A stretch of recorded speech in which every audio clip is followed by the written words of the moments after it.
Je m'appelle Alexis Pécornier, je suis producteur de sirop d'érable, acériculteur à Donham, dans le sud de Montérégie. Le travail d'un acériculteur, c'est beaucoup plus que juste la production du sirop d'érable, c'est tout l'entretien et toute la préparation au courant de l'année. OK. L'érablière est divisée en différents secteurs grâce à des systèmes de pompes alimentés par un réseau électrique. On est capable de réacheminer l'eau jusqu'à la cabane à sucre sans avoir besoin de charrier l'eau dans un camion ou dans un tracteur.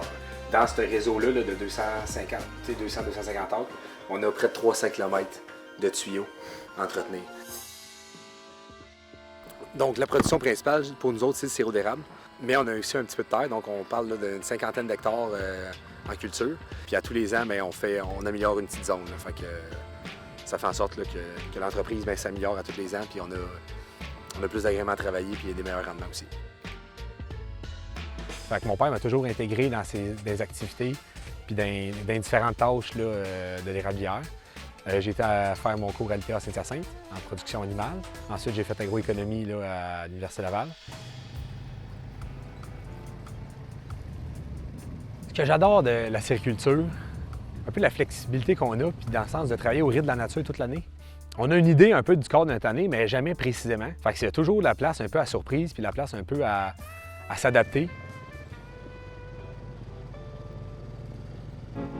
Ça fait 5 ans que je travaille comme directeur de compte agricole. Fait que, je fais du financement, j'aide des producteurs acéricoles, mais des producteurs agricoles là, dans toutes les autres productions aussi, à faire progresser les entreprises.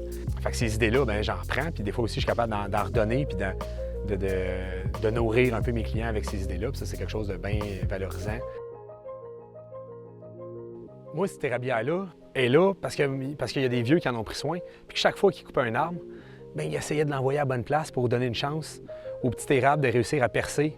On a ce secteur-là vraiment plus court terme avec la grande culture.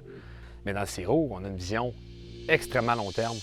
L'arbre, là, si la gestion de l'entaillage est bien faite, là, ça l'affecte très, très peu au niveau de sa durée de vie. Parce que ton arbre, là, quand il est entaillé, là, il crée une zone de bois mort. Donc là, pour s'assurer de la santé de nos arbres et s'assurer de notre rendement, il faut toujours changer. Donc là, ce qu'on fait, c'est qu'on va varier la hauteur, mais on va toujours tourner autour de l'arbre. Ici, dans les sucres 2022, c'est ce qu'on avait entaillé. Sucre 2023. Sucre 2021. Fait qu'on a vraiment une vision très pérenne, très long terme en acériculture.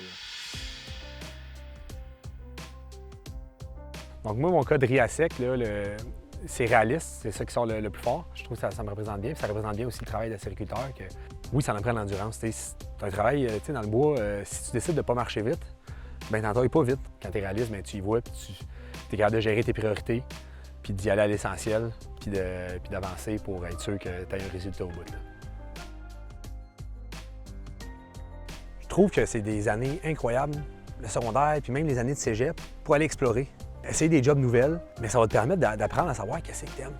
Tu décides d'aller chez un producteur agricole, tu vas faire de la mécanique, tu vas apprendre à chauffer la machinerie, tu vas apprendre à t'occuper des animaux, tu vas faire un peu d'agronomie plus végétale, que tu vas aller voir les champs et tu vas regarder ce qui se passe. À la fin de l'été, tu vas avoir touché à un paquet de corps de métiers différents. C'est ça l'agriculture, c'est d'être versatile, pouvoir goûter à tous ces beaux milieux-là.